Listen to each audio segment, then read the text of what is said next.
Alright guys, well, oil pump kind of cleaned up, pipe in it. The new kit, new seals, new spring, cleaned up all that stuff, and look, comes with new gears. Super cool kit here. Oh, all shiny. Oh, pretty. Boss man's gonna finish cleaning that up and put it together so I can bolt it back to the motor so I can get the idler arm. Gonna take the pitman arm off the gearbox. Got a new one here.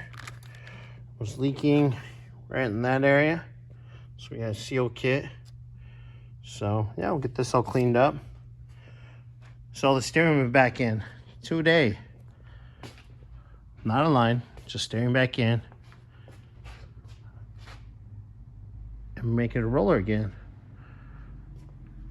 All right guys, quick little update there,